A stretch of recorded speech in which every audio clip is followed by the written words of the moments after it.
ओम शांति। आज हम 7 अक्टूबर 75 की अव्यक्तवाणी सुनते हैं। आज की वाणी का सार है महारथी वत्सों का अलौकिक मिलन। कर्म बंधनों से मुक्ति दिलाने वाले, विश्व की सेवा में तत्पर निराकार, जन्म मरण रहित अमरनाथ शिव बाबा महारथी बच्चों के सन्मुख बोले। महारथी और सब बच्चे अमृत वेले जब रू रिहान करते हैं तो महारथियों की रू रिहान और मिलन मुलाकात और अनेक आत्माओं के मिलन और रू रिहान में क्या अंतर होता है? यह जो गायन है कि आत्मा परमात्मा में लीन हो जाती है, यह कहावत किस रूप में रोंग है?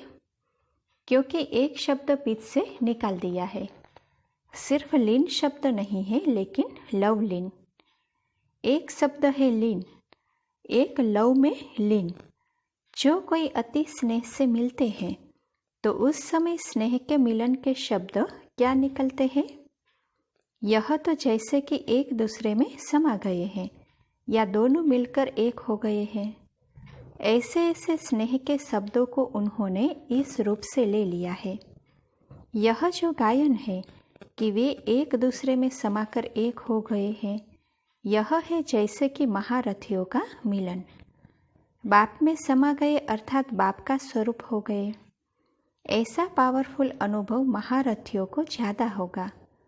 बाकी और जो है वह खींचते हैं। स्नेह शक्ति खींचने की कोशिश करते हैं।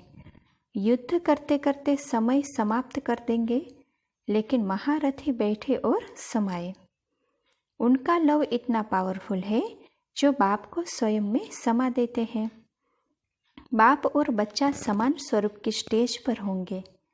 जैसे बाप निराकार वैसे बच्चा, जैसे बाप के गुण वैसे महारथी बच्चों के भी समान गुण होंगे। मास्टर हो गए ना, तो महारथी बच्चों का मिलन अर्थात लवलीन होना, बाप में समा जाना। समा जाना अर्थात समान स्वरूप अनुभव करना।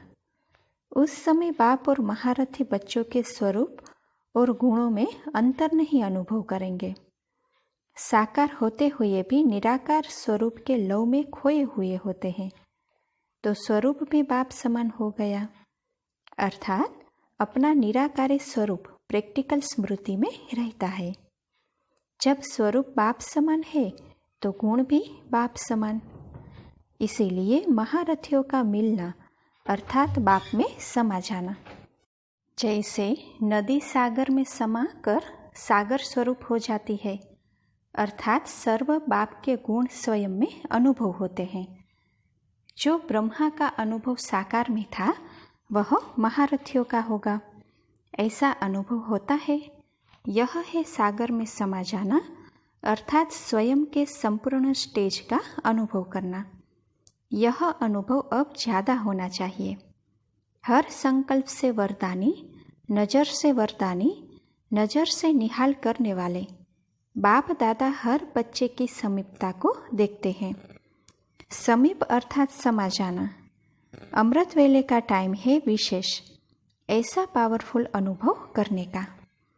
ऐसे अनुभव का प्रभाव सारा दिन चलेगा। जो अति प्यारी वस्तु होती है वह सदा समाई हुई रहती है।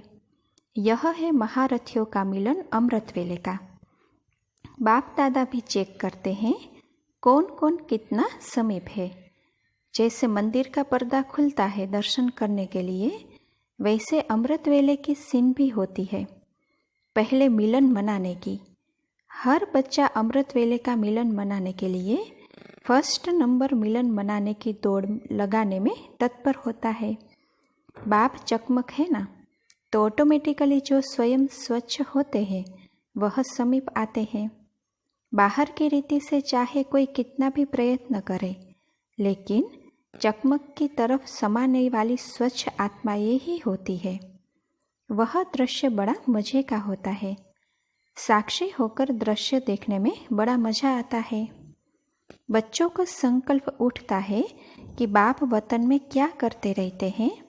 ब्रह्मा बाप साकार रूप से भी अव्यक्त रूप में अभी दिन रात सेवा में ज़्यादा सहयोगी बनने का पाठ बजा रहे हैं। क्योंकि अब बाप समान जन्म मरण से न्यारा कर्म बंधन से मुक्त कर्मातीत है, सिद्धि स्वरूप है। इस स्टेज में हर संकल्प से सिद्धि प्राप्त होती है। जो संकल्प किया वह सत, इसीलिए चारों ओर संकल्प की सिद्धि रूप से सहयोगी है। वाणी से संकल्प की गति तीव्र होती है, साकार से आकार की गति तीव्र है। तो संकल्प से सेवा का पाठ है, वह भी सत संकल्प, शुद्ध संकल्प। आपकी है ज़्यादा वाणी द्वारा सेवा, मनसा भी है लेकिन ज़्यादा वाणी से है। लेकिन ब्रह्मा बाप की अब सत संकल्प की सेवा है, तो तीव्र गति होगी ना। तो अभी सेवा का पाठ ही चल रहा है। सेवा के बंधन से मुक्त नहीं है, कर्म बंधन से मुक्त है। अच्छा, अब इस मुरली का सार सुनते हैं। महारथी बच्चों का लव इतना पावरफुल होता है कि बाप को स्वयं में समा देते हैं। उस समय बाप और महारथी बच्चों के स्वरूप और गुणों में कोई अंतर अनुभव नहीं होता है। अच्छा, ओम शांति। ओम शांति।